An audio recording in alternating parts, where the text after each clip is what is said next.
Suhteliselt suur, kui sa võrdled minu sõrmega seda 50 sendine. Ja kui 50 sendini juba nii suur on, siis mõtle, kui suured teised rahatähed on, kui suur siis ühe nii-öelda Austraalia dollarine on.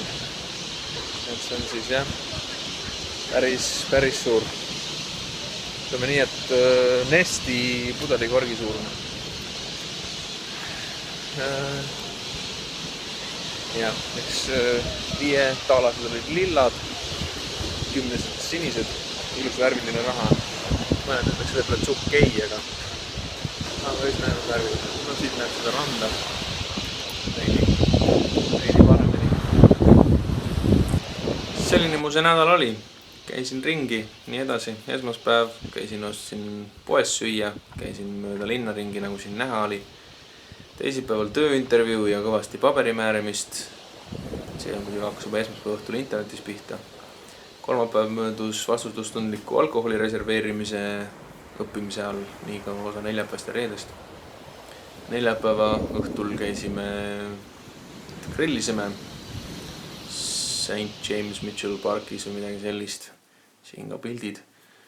Ja reede pealelõunal läksin tööle Kings Parki. Siin on ka vaade Kings Parkist enne tööd. Ja serveerisin siis kohalikele detektiividele süüa juua. Laupäeva ennelõunal tuli mul kõle Kristelilt, endiselt klassikaallaselt, et läheks Margaret Riverisse. Ja nii me tegime. Jõudsime Margaret Riverisse 70 kilomeetri kaugusele, panime telgid püsti, vedasime oma õlled ja söögid välja ning grillisime ja ajasime juttu poole ööni. Selle grillisemisega oli see naljakas lugu, et esimest korda, kui nendega Bertis grillisime, võtsid ainult liha kaasa.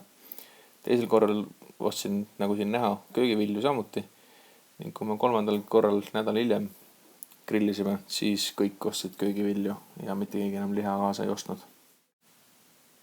Teisel päeval, kui siit Koobastesse läksid, tegin mina väikse jalutuskäigu. Kuna selfie stick jäi maha, siis tuleb praegu teha videot otse oma käest. Autosse oleks võinud kaasa võtta. Aga teised läksid Koopasse. Me oleme siin 4 Kristel, tema mees ja siis nende sõber. Ja otsustasid mind ka kaasa võtta just siis laupäevasel päeval, kui ma arvasin, et võiks linnast välja sõita. Tuligi kõne, et kas ma tahan kaasa tulla Margaret Riverisse. Teised on praegu Koopas, vaatavad seal ringi. Mina jalutan lihtsalt oma vabas ajas. Jalutan lihtsalt metsa vahel ringi ranna poole. Üks kämper läks mööda. Ja mõtlesin, et teeks ka väikse lõigu videot. Metsad, nagu näha, põlend metsad. Siin on justkui nagu siin Raul ütles ka, et nagu ühtegi metsa ei olekski terve nii-öelda puutumatu tulest. Et igale poole, kus lähend on metsatulekahjud, et novembrist märtsini on väga kuiv aeg ja tulekahjud on kergelt tekkima. Igal pool on ära keelatud tule tegemine. Et jah, kurb on vaadata, aga selleski tundub, et loodus nii-öelda ei ole täiesti ära hävinud sellest.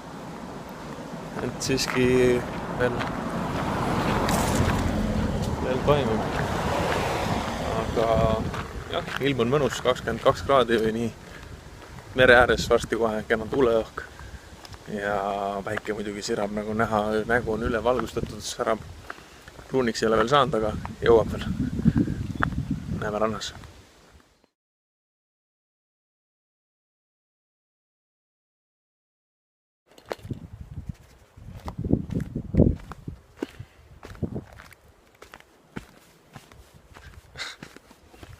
Auto ei olnud.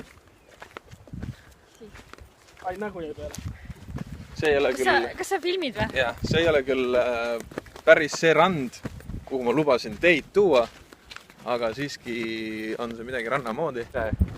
Ümara kivi koht on. Saab ümarat kivi näha. Jah, kes ennem ümarat kivi näinud ei ole, saab seda näha siin. Saab isu täis vaadata. Võid ju proovida paremaid pilte teha, kui mina välja ikka ei tule. Ego on poisil suur. Ilm on küll veidikene pilvine, kuid Ühesõnaga, kus me üritame minna, on pärastpoole sinna randa. Tundub päris palju kovedam rand ujumiseks vähemalt. Aga praegu lähme vaatame kivid ja asjad üle.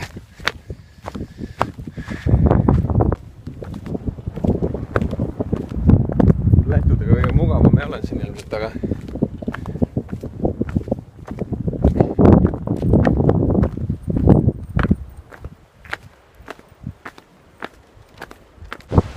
mis tahad, looduse vastu ei saa. Otse Antarktikast tulevad meile siia soonipilved. Tuul on päris vinge. Teisel pool ilus, taevas sinine. Aga meie ootame soonipilvi Antarktikast. Nagu näha, punk on teemas. Nii me siis leidsime ranna asemel ümara kivi ja mingi kaljukoha. Käisime ka seal ära, ronisime kivide otsas ning edasi liikusime randa, mida kaugemalt nägite. Nüüd siis nagu lubatud. Rand paistab, lähenemine tasamisi. Sealt ta paistab. Seltskond on täis piltnikke.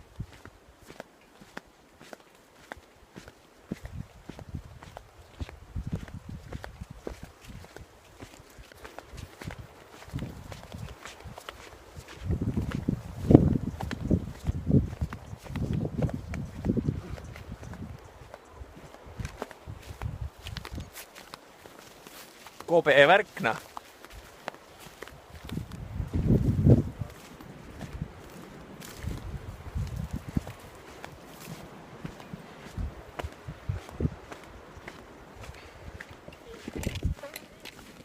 Siis juba plätud ära.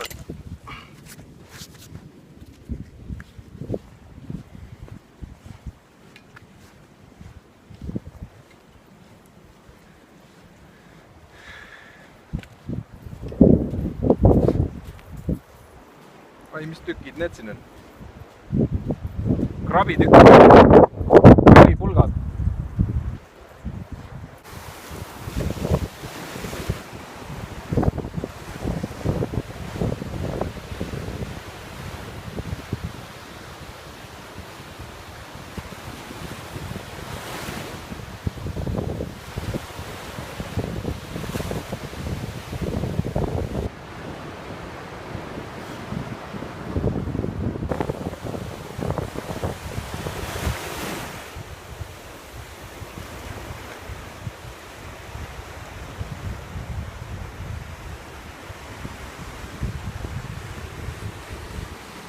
Siinsamuses India ookeanis võis ka Antarktika veres veekogus ujumas käidud ja on lihtsalt väikse jalutuskäigu rannas. Nagu pildilt näha on, rand on ilus. Siin on keegi varem olnud. Aga esialgu tundus vesi väga külm, kuid pärast läks täiesti tükk aega mõllasin, siis tundus juba täitsa soe. Vahepeal paistab siin päikesti läbi. Isegi sellise pilvise ilmaga on ka päris soe välja. Minu jaoks selline ilm on paras. Muidu on liiga paha. Nagu siit minu taustalt näeb, et koht on super. Nagu absoluutselt super. Ja ehkki siin tundub, et siin mingid jäljed maas on, teiste isendite omad, inimeste omad. Aga vaatamata sellele me oleme põhimõtteliselt ainukesed 4 inimest siin rannas praegu. Ja sellepärast ma arvangi, et see koht ei ole tegelikult nii-öelda mitte midagi erilist, see ei ole mingi suur turismimagnet või selline koht, kuhu nagu massid tuleksid. On see siiski nagu, ütleme nii, et see on tavaline Austraalia väike nurgakene. Kui ma sellised kohad nii-öelda on, siis ma ei suuda ära oodata, milliseid kohti ma nagu veel näen. Et kui see nii-öelda on tavakoht, tavaline selline väike rand, ala nagu meil on väike sopikene, mitte mändjalas, vaid kuskil seal vahepeal mingi suvaline nukk. Et suur, lai liivarand. Nagu kaljud, mingisugused koopad kaljude peal. Hästi näha on siis üleval koopad, mingisugused, mis iganes loomad peal, kes seal elada võivad. Praegu ütleks, et tänu Kristjanile ja Raulile, kes meid kaasa kutsusid siia väiksele väljasõidule, mida elult veel tappa. Selles mõttes, mis ma oskan öelda? Vamos a la playa ja nii edasi.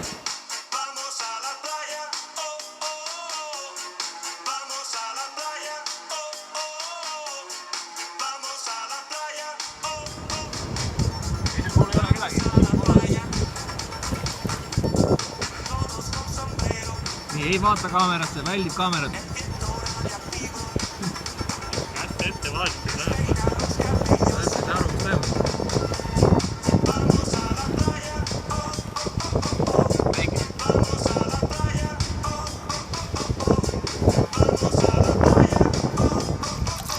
Veel seda. Hunnikud viidi igalt poolt viida või?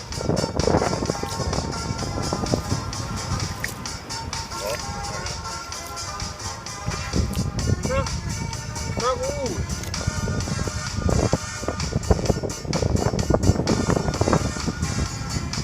Väga kaitseb.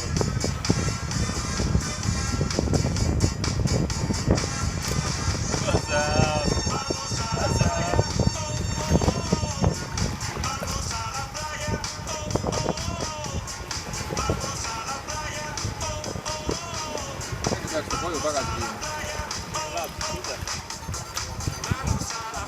Suur poiss ja pakku. Ei tee midagi, mine. Võin kinnitada, et antud filmis ükski krabi viga ei saanud. Võib-olla ainult ehmatasime teda veidi ja viisingi siindada sinna koju tagasi, kus ma ta püüdsin. Jällegi unus selfie stick maha, aga nüüd oleme kuskil siin mingisuguses viinamarja istanduses. Tundub väga peen koht, mõtlesin, märkida sööma siia, aga ilmselt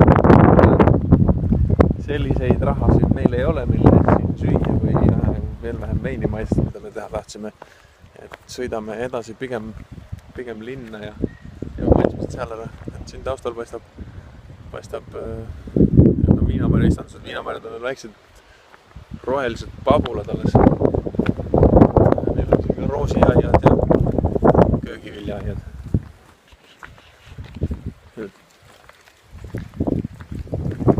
Isegi maasikaroksu saab tulla.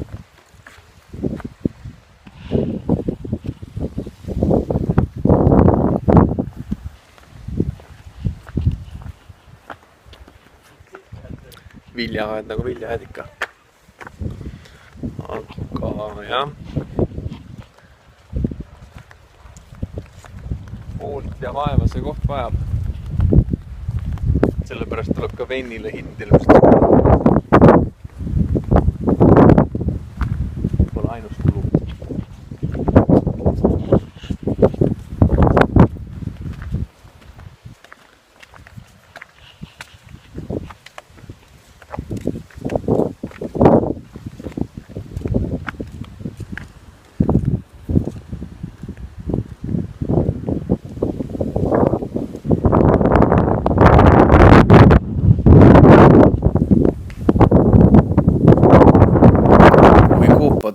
Rannad ja istandused olid läbi käidud, läksime linna, tegime väikese pikniku pargis mõnusa veini saatel ning sõitsime Perthi tagasi.